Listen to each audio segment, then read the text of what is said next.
Oh, il est encore en retard. Qu'est-ce que je On avait dit moins 10. Ah oui, mais... Non, mais c'est toujours comme ça. Il nous fait le coup à chaque fois. Ah bien sûr. Bon, on Tant commence. pis de démarrer. Allez, vas-y. Le petit poisson et le pêcheur.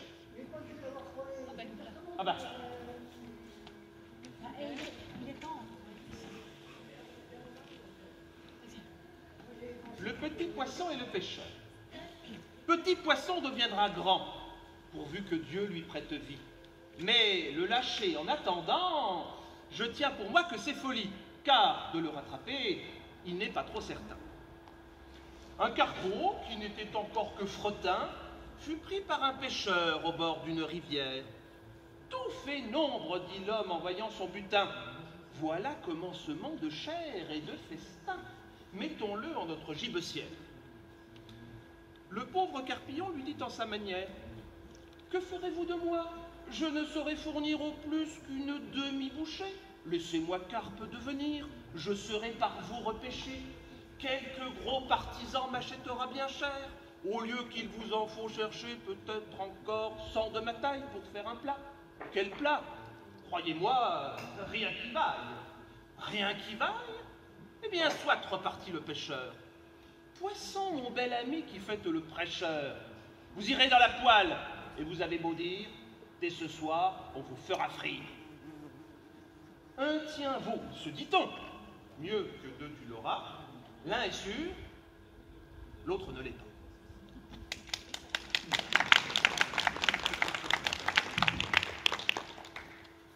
Le loup et le chien.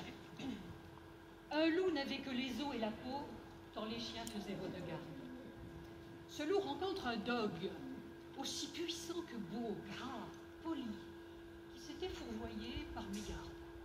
L'attaquer, le mettre en quartier, sire loup l'eût fait volontiers, mais il fallait livrer bataille, et le matin, était de taille à se défendre hardiment. Le loup donc l'abordablement entre en propos et lui fait compliment sur son embonpoint qu'il admit. Il ne tiendra qu'à vous, beau sire, d'être aussi gras que moi, lui repartit le chien. Quittez les bois, vous ferez bien. Vos pareils y sont misérables, cancres, airs et pauvres diables, dont la condition est de mourir de faim. Car quoi? Rien d'assuré, point de franche-lipée, tout à la pointe de l'épée. Suivez-moi, vous aurez un bien meilleur destin. Le loup reprit. Mais que me faudra-t-il faire? Mais presque rien, dit le chien. Donner la chasse aux gens, portant bâton et mendiant. Flatter ceux du logis, à son maître complaire. Moyennant quoi votre salaire sera force relief de toutes les façons. Os de poulet, os de pigeon. Sans parler de maintes caresses. Le loup déjà se forge une félicité qui me fait pleurer de tendresse. Chemin faisant, il vit le cou du chien pelé. Qu'est-ce cela, lui dit-il? Rien. Quoi, rien? Oh, peu de choses, mais encore. Oh, le collier dont je suis attaché, de ce que vous voyez peut-être la cause. Attaché, dit le loup? Vous ne courez donc pas où vous voulez? Pas toujours, mais qu'importe. Il importe si bien que de tous vos repas, je ne veux en aucune sorte et ne voudrais pas même à ce prix un trésor. Cela dit, maître loup s'enfuit. Et court encore.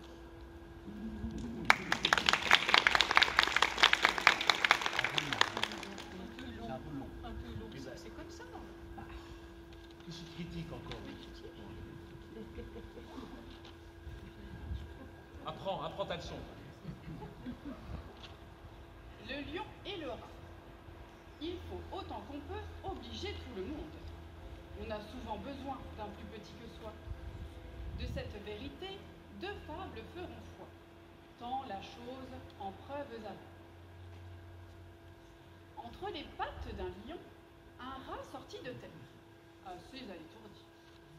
Le roi des animaux, en cette occasion, montra ce qu'il était et lui donna la vie.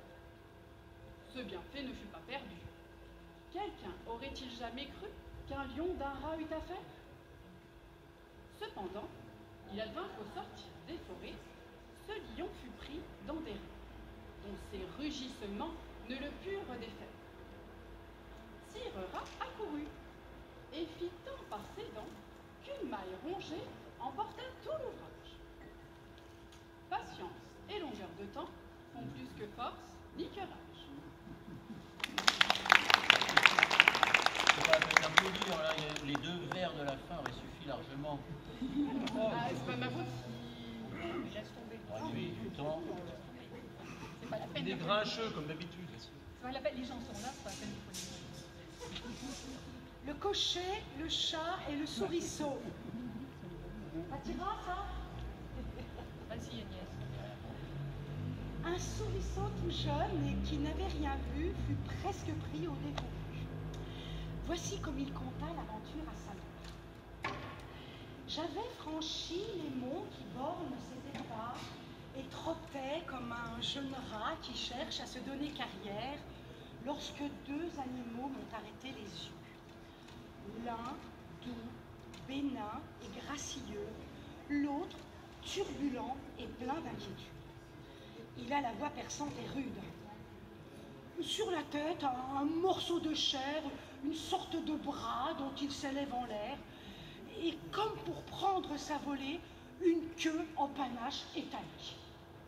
Or, c'était un cocher dont notre souriceau fit à sa mère le tableau, comme d'un animal venu de l'Amérique. Il se battait, dit-il, les flancs avec ses bras, faisant tel bruit et tel fracas que moi, qui de courage me pique, en ai pris la fuite de peur, le maudissant de tout mon cœur. Sans lui, j'aurais fait connaissance avec cet animal qui m'a semblé si doux. Il est velouté comme nous, marqueté, longue queue, humble contenance.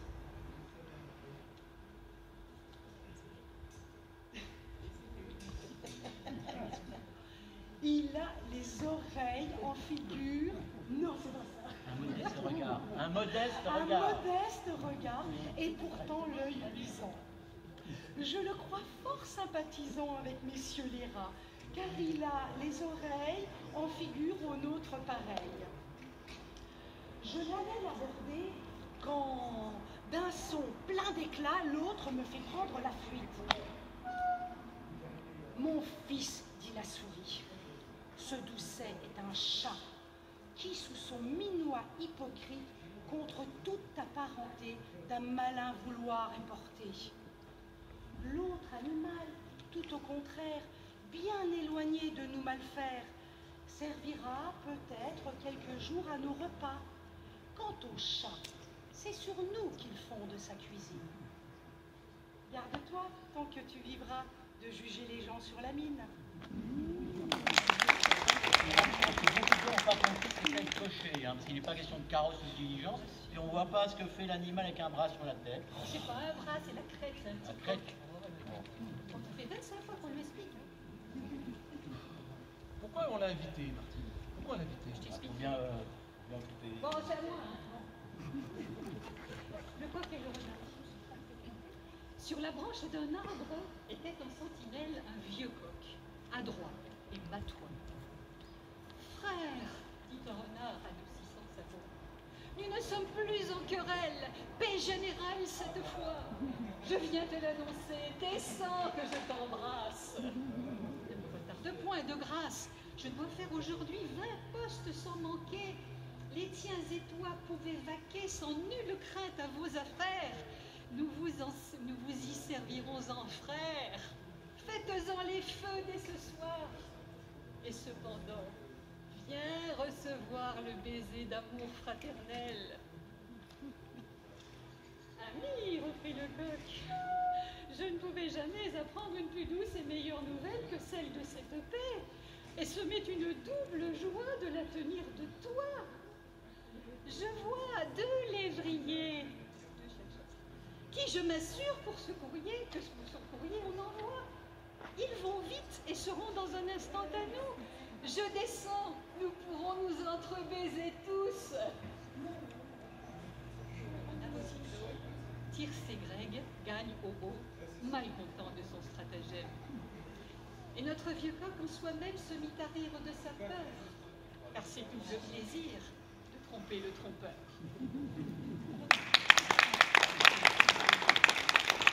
Faites dans les feux, ça veut rien dire. Si, c'est la chouïa, quoi. Bon, ils sont contents, ils font des sous. On fait les feux dans les contents. Ben oui. Il y a quelqu'un qui... T'inquiète, Barbecue à la limite. t'inquiète.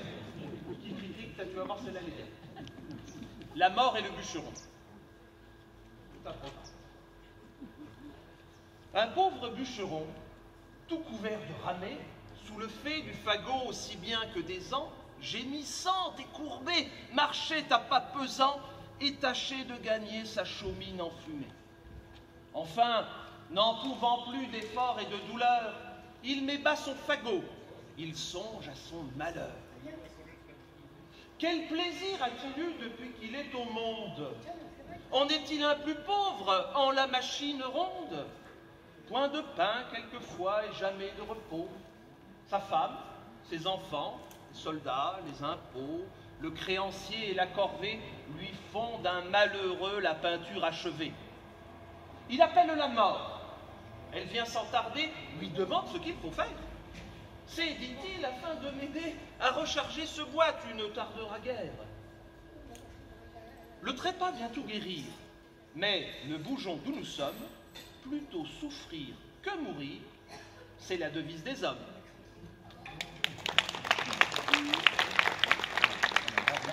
Mélanger quoi, impôt et femme, réduire la femme à une calamité au même titre que l'impôt. Ah, c'est 17e, hein, C'est un peu excessif quand même pour l'impôt. Hein. Ah oui, pour l'impôt, oui. Là qu'il est féministe.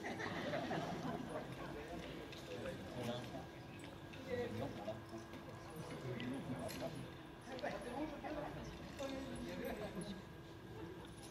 La poule aux œufs d'or.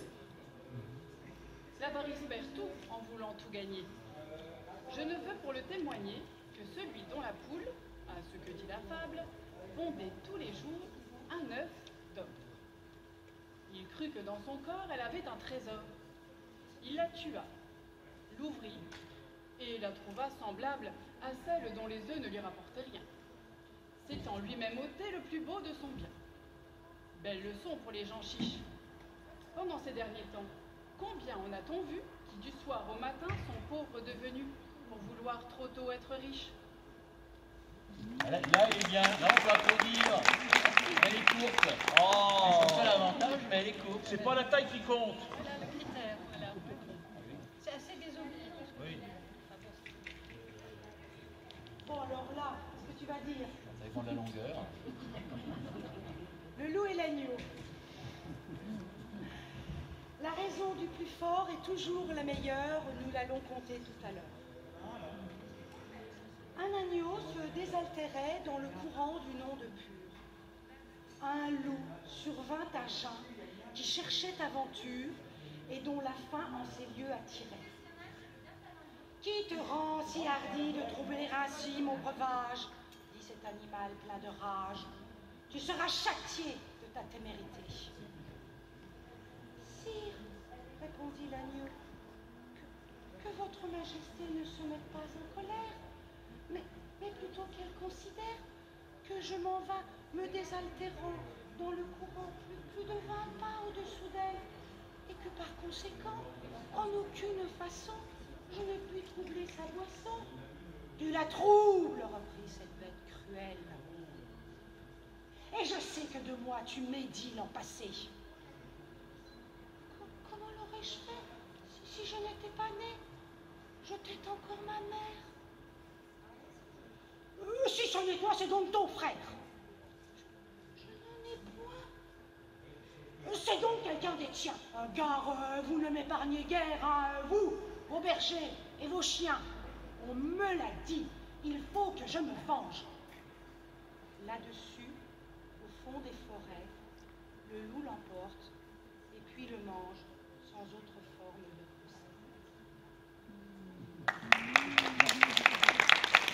Le premier vers aurait suffi. La raison du plus fort est toujours la meilleure.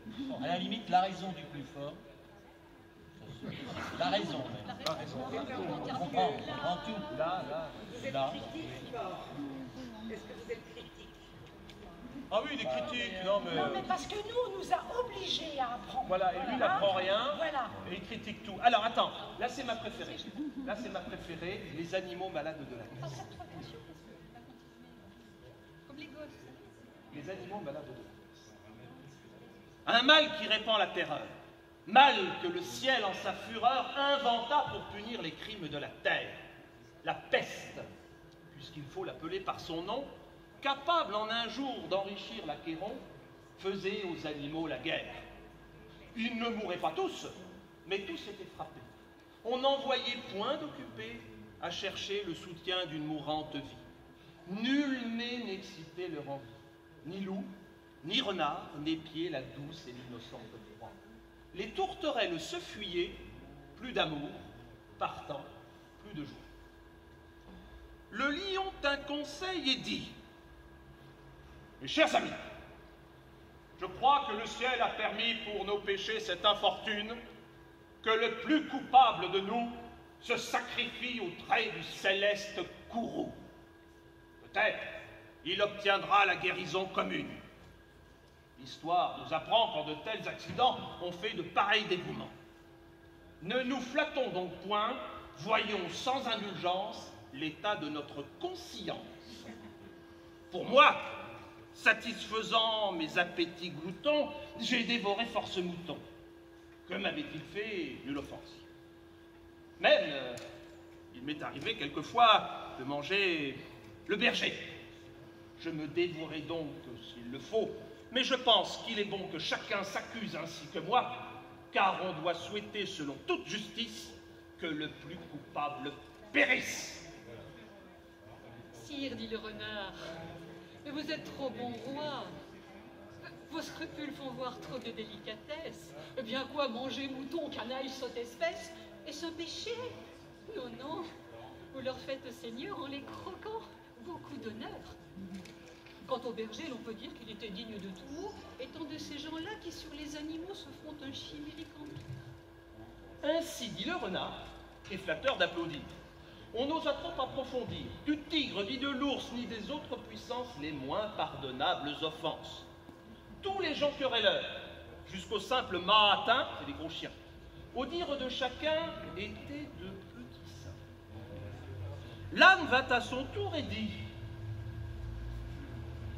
J'ai souvenance qu'en un pré de moine passant, la faim, l'occasion, l'herbe tendre, et je pense quelques diables aussi me poussant. Je tondis de ce pré la largeur de ma langue. Oh, je n'en avais nul droit puisqu'il faut parler net. Ah, c'est bon, on cria harangue sur le bonnet. Un loup quelque peu clair prouva par sa harangue qu'il fallait dévouer ce maudit animal, ce pelé, ce galeux d'où venait tout leur mal. Sa pécadille fut jugée incapendable. Manger l'herbe d'autrui, quel crime abominable! Rien que la mort n'était capable d'expier son forfait, on le lui fit bien voir. Selon que vous serez puissant ou misérable, les jugements de cour vous rendront blanc ou noir.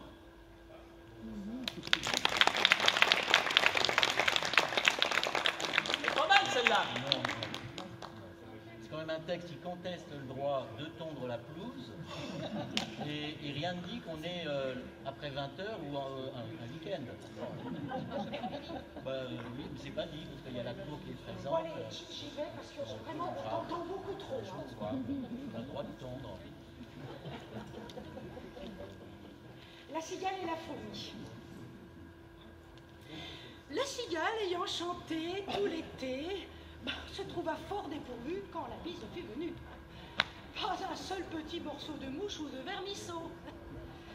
Elle alla crier famine chez la fourmi, sa voisine, lui priant de lui prêter quelques grains pour subsister jusqu'à la saison nouvelle. « Je vous paierai, lui dit-elle, avant l'août, foi d'animal. Intérêt est principal. » Et la fourmi n'est pas prêteuse, c'est là son moindre défaut. « Que faisiez-vous au temps chaud ?» dit-elle à cette emprunteuse. « Nuit et jour, à tout venant, je chantais, ne vous déplaise. » Vous chantiez, j'en suis bien. Dansez maintenant.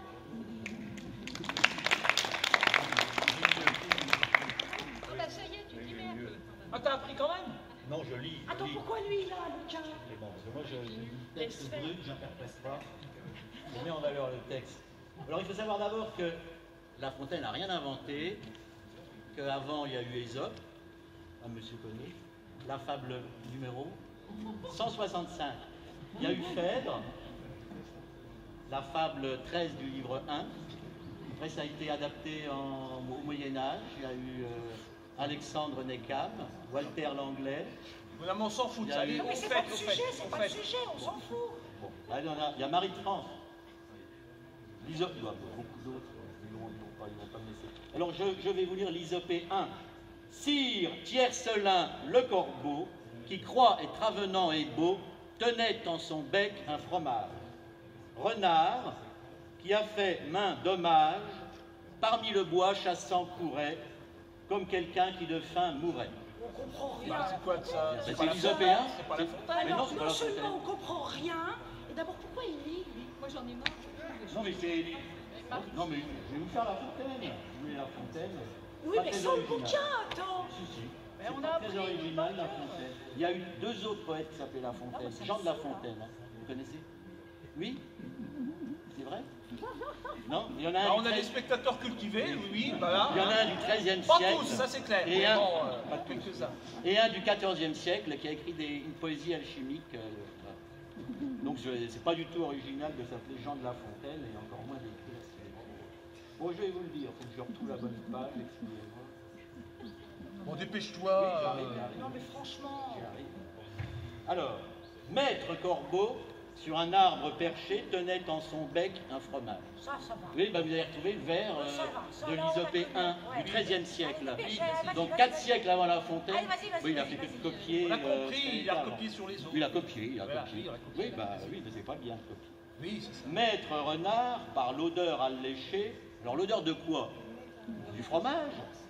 Bah, un renard, ça mange pas de fromage tellement. 80% de campagnol. Voilà.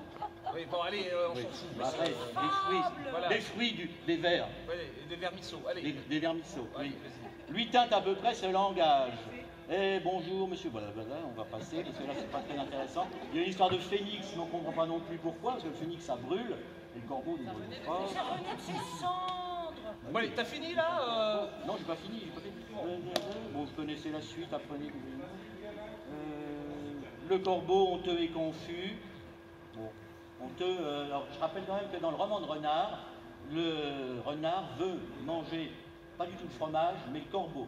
Excuse me, Oui, bon, allez. excuse me, sorry, je voulais pas déranger vous les Français. Hein. Bon, voilà. Je arrivais à Saint-Mihiel et je voulais voir si Le Fontaine il était par ici. Le Fontaine. Non, mais vous arrivez un peu en retard, là, c'est bientôt fini, là. Mais c'est la dame de l'entrée. Elle disait à moi, va voir Le Fontaine au musée.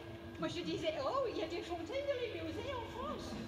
Mais on met pas de l'eau avec le livre, hein, tout ça. Je comprenais Non, pas. non, c'est pas une fontaine, on récite La Fontaine, les fables de La Fontaine, le fabuliste. La Fontaine. John de La Oui, Fontaine. Jean, on est en France. hein. Jean de La Fontaine et les fables. Les fables, Ah oui, oui, je connaissais très beaucoup le fable. Oui, je avais appris avec la fille du père.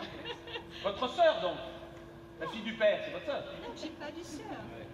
Non, je disais la fille du père. La fille, tu sais, qui vient en Angleterre pour apprendre l'anglais. Tu sais. Ah, oui, alors on dit la fille au père. Oh, sorry, père. c'est au Oui, père. Au père, oui. Donc c'était elle qui m'avait. Oh, je te remercie de corriger moi si je me trompais. Oui. Comment tu t'appelles? Jérôme. Ben moi c'est Camille. Camille. Puis Jérôme, je vois que tu regardais mon joli chapeau. Ah oui, c'est joli. Oui. C'est un chapeau comme le chapeau de la Gouine.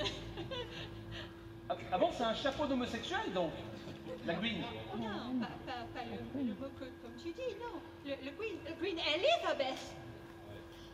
La Queen Elizabeth. Ah, la reine Elisabeth. Ah oui, d'accord. Ah oui, je reconnais bien là son bon goût. Hein, C'est ma reine. Ah, c'est votre marraine. Ah bah, chapeau. C'est pas ma reine, c'est la reine à moi, le reine de tous les Anglais. Ah, la reine de... Oui, oui. Oh, sorry, Jérôme. Tu sais, je voulais te dire, la fille du père, excuse me, sorry. Elle disait à moi, je vais te apprendre une fable, il s'appelle Le cigare et la fourmi. Quoi? Tu sais, le cigare, le gros cigarette. Oui. Alors moi, je croyais qu'elle disait, tu vois, il y a un cigare, il est là, fourmi pour moi. Et moi, je disais, non, je voulais pas fumer. C'est mal de fumer. Oh, Jérôme, j'avais pas compris. C'était le cigare et le fourmi, les petites bêtes. Ah, la cigale et la fourmi. Yes, Oui, yes. d'accord. Oh, yes. Quand tu dis la cigale, tu crois que c'est une fille? Parce que tu as regardé entre ses petites pattes. Mais non, c'est pas une question de sexe, on s'en fout du sexe. Enfin, quelquefois ça peut être intéressant. Enfin bon, passons, c'est un autre débat. Non mais là, que ça soit un mâle ou une femelle, c'est la fourmi, la cigale, là. C'est very compliqué le français, nous on dit the. On dit the pour le garçon et the pour la fille. C'est vraiment... Dis Jérôme, tu voudrais bien que je te récitais la cigale et le fourmi? Bah disons qu'on est un petit peu pressé, est-ce que... Ah bon, bah, vous êtes trop sympa parce que là... Oui, c'est très gentil. Oui, oui. Jérôme, mais il faudrait que tu me disais, que tu me corrigeais si je me trompais. Oui, Yes. ça va être long. Oh, Hein. c'est- Très long. Hein. Bah, je commence alors. Oui. Le cigare. Oh merde, oh, zut. Le cigare et la fourmi. La cigale, La cigare et la fourmi. la fourmi. Le cigare ayant chanté tout l'été se trouva fort dépourvu. Fort dépourvu, fort. Ah non, Jérôme, non. Tu me dis c'est la cigale. Oui. Si c'est la cigale, il est forte. J'ai appris un petit peu, apprenez un peu le grammaire française quand même. Oui, non mais là c'est pas un adjectif, c'est un adverbe, donc c'est fort dépourvu. Hein, allez, hop, c'est fort. C'est le cigale. Fort dépourvu quand le bise fut venu. La bise, là. La bise fut venue. La bise. Jérôme, là je ne comprenais pas ce qu'il voulait dire La Fontaine parce que moi quand on me fait une bise, eh ben, je ne suis pas dépourvue. Hein. Je suis plutôt contente quand c'est une bise, moi. Alors, c'est pas une bise, c'est la bise. C'est le vent froid, le... Parce qu'en français, tu dis le même mot pour le bisou et puis pour le vent. Oui, c'est le même, the same word. Mais nous en Angleterre, on a deux mots différents. On dit le bisou, le kiss, hein, et puis le vent, on dit le wind. Mais enfin, on est en France, là. Allez, on y va. Damned frog. Le bise, tu disais. La bise. La bise. Quand la bise fut Tu venu. Venu. Plus un seul petit morceau de mouche. De mouche. De mouche. Mouche, repeat after me. Mouche, mouche. Mouche. Mouche. Allez, on y va. Allez, c'est bon. Plus un seul petit morceau de mouche ou de vermisseau. Alors, encore une erreur, Jérôme. La Fontaine, il ne savait pas, mais le miso, bah, c'est pas du tout verte, c'est blanche. Le quoi? Le miso, tu sais, le pâte que mangent les japonaises. Mais c'est pas du miso, c'est du vermisseau. Vermisseau, c'est... Mais c'est quoi ça? Mais ça, un petit verre. Ah non, Jérôme, les cigales, ça ne mange pas de ça ne boit pas de l'alcool, hein, non. Petit verre. Mais pas un asticot, Mais c'est pas de c'est quoi? un ver de terre, on les trouve là, dans la terre. Petite bête. Oui, petite Ah, bête, je ça. comprenais. Je comprenais. Oui. Le petit morceau de mouche. Mouche. Ou de vermisseau. Vermisseau. So, elle alla crier famine. Non, mais ça va pas crier comme ça, qu'est-ce qui se passe? Et Jérôme, c'était écrivé, elle alla crier, alors j'ai crié. Mais c'est pas... Mais c'est une expression, crier famine, ça veut dire avoir très faim. Jérôme, tu crois que c'est pas bizarre, une fourmi qui s'appelle famine? Ben si, parce que c'est écrit, elle alla crier famine, ça veut dire elle alla appeler la fourmi qui s'appelait famine. Allez, on continue. Elle alla crier famine. Chez la fourmi, sa voisine, la priant de lui prêter quelques grains. Grain.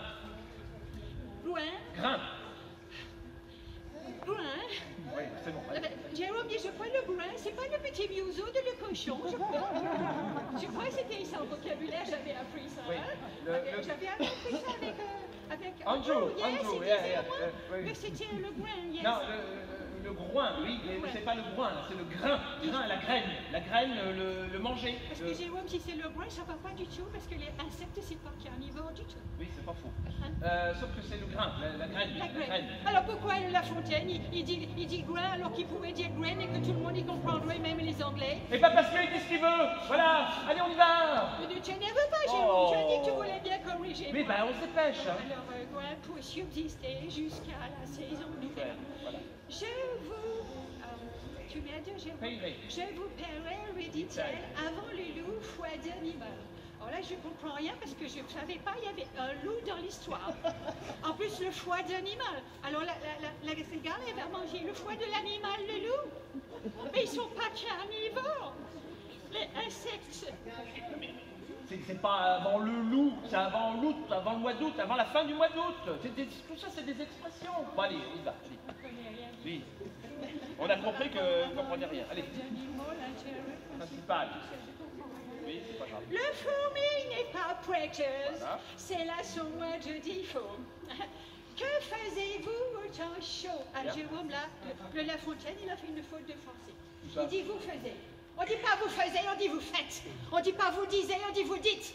Moi, j'ai appris la grammaire française quand même. Hein? Ouais, sauf que là, c'est de l'imparfait. Donc c'est vous disiez, donc c'est bon. Vous Ça, c'est faisiez. de l'imparfait. Oui. Tu peux le dire que sur La Fontaine, il n'est pas parfait. Hein, ça. En toi, camembert, toi. Hein. Que faisiez-vous? Autant chaud, dit-elle à cette emprunteuse. Encore une fois, Jérôme, cette emprunteuse, il n'y en a pas 7 des cigales, il n'y en a qu'une. Mais c'est pas 7-7, c'est vis. 7, vis 1. Là, Ah non, mais vis. tu Là, sais. vis. Ah, mais je vais dire comme ça. Voilà. Que faisiez-vous, dit autant chaud, dit-elle à this emprunteuse. Voilà, c'est ça. Night and day, oh excusez, nuit et jour à tout venant je chantais, ne vous déplaise, vous chantiez, Oui. parfait? Ça va parfait, ça va parfait. Bah, c'est parfait. Mais bon, vas-y. Ne vous déplaise, vous chantiez, je suis fortaise. Eh bien, dansez maintenant, mais dansez. Les cigales, ça danse pas, Jérôme, je croyais. Si, ça danse quand c'est content. Et puis que là, comme moi, là, je suis en train de danser parce que je suis content, c'est fini là. Allez, goodbye. Il y a le bus là, il y a le bus là. Je croyais que je Voilà. t'ai énervé, je crois. Non, pas du tout, pas du tout. Je te demande excuse-moi, Jérôme, je voulais pas t'embêter. Et si tu sais tout ça. Hein? Le bus Eh arrive. ben, Oui. ça me donne envie d'apprendre une autre fable de La Fontaine. Voilà. Pour la prochaine Thank fois. you, le français. See you soon, hein. Bye bye. Bye, le France. Bye, au revoir. Et moi qui croyais qu'avec le Brexit, on les verrait plus ceux-là. Quel dommage.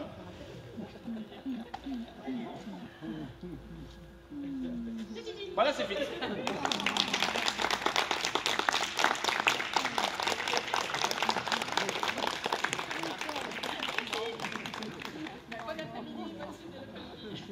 Les fêtes de la pub, hein, 15h.